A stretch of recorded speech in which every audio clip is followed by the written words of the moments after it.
ये आप सबके सामने की देर रात HSSC ने जारी किया है ग्रुप डी का रिजल्ट। ग्रुप डी का रिजल्ट रात को 12:30 बजे जो कि है जारी कर दिया गया था और बहुत से बच्चे थे जो बेसब्री से इसका इंतजार कर रहे थे। इसमें कुछ तो ऐसे हैं जिनको बहुत खुशी हुई है, लेकिन कुछ निराश भी हुए हैं। निराश क्यों हुए हैं कि उनका सिलेक्शन नहीं हो पाया। अब सिलेक्शन क्यों नहीं हुआ, क्या कारण था, वो सब बताएंगे। क्या अभी उम्मीद है उनका सिलेक्शन होने की, क्या अभी और लिस्ट आ सकती है, इसके बारे में हम डिस्कस करने वाले हैं। एक और बात है कि आचार संहिता लग जाएगी तो क्या लिस्ट अभी आएगी या फिर बाद में आएगी, उससे भी रिलेटेड जानकारी के लिए बने रहिए आपके अपने YouTube चैनल से गोल्डन नंबर 1 क्लासेस। वीडियो को एंड तक जरूर देखिएगा, आपको हर एक चीज़ बताई जाएगी। HSSC ने जो लिस्ट जारी की है कट ऑफ की, वो लिस्ट ये है। अब इस लिस्ट को समझना बहुत ज़रूरी है कि किस बेस पर HSSC ने रिजल्ट को जारी किया है।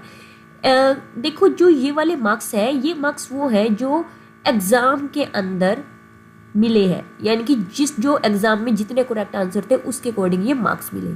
अब ये वो मार्क्स है जो एग्ज़ाम में जो मिले हैं वो प्लस में जो 5 मार्क्स दिए गए हैं वो, उन पर बेस जो मार्क्स बने हैं वो ये लिस्ट है।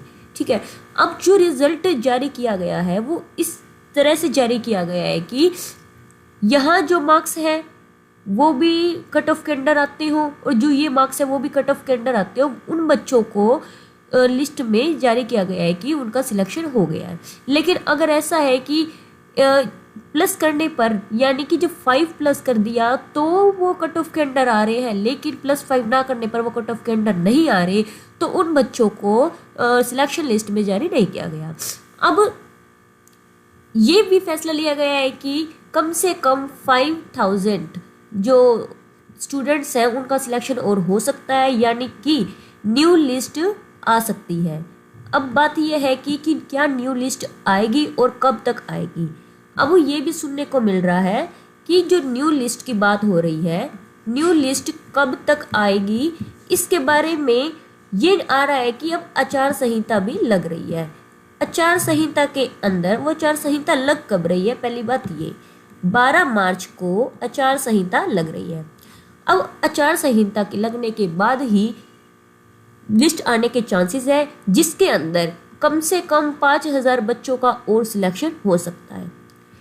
अब एक बात और है कि जो ये वाली लिस्ट आई है हमारे पास, इस लिस्ट के अंदर क्या बच्चे कम होंगे, यानी कि क्या इनमें से कुछ बच्चों को निकाला जाएगा, क्या नहीं निकाला जाएगा। जिन बच्चों की गवर्नमेंट जॉब है उन्होंने भी एग्ज़ाम दिए थे।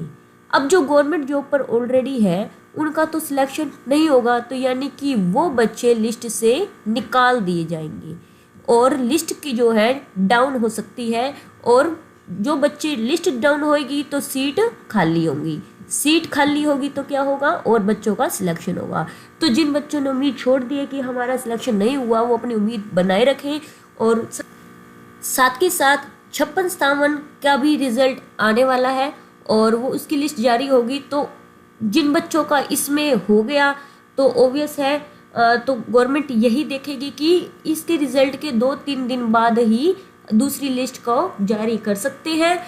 और जो बच्चे उम्मीद छोड़ चुके हैं उनका सिलेक्शन हो सकता है। तो बने रहिए आपके अपने YouTube चैनल के साथ और टेलीग्राम चैनल के साथ। जो भी न्यू अपडेट आएगी हम टेलीग्राम पर भी अपडेट करते रहेंगे और YouTube पर भी अपडेट करते रहेंगे। All the best for all candidates. जो तैयारी कर रहे हैं वो तैयारी करते रहें, तैयारी को छोड़े नहीं, अपनी उम्मीद को बनाए रखें।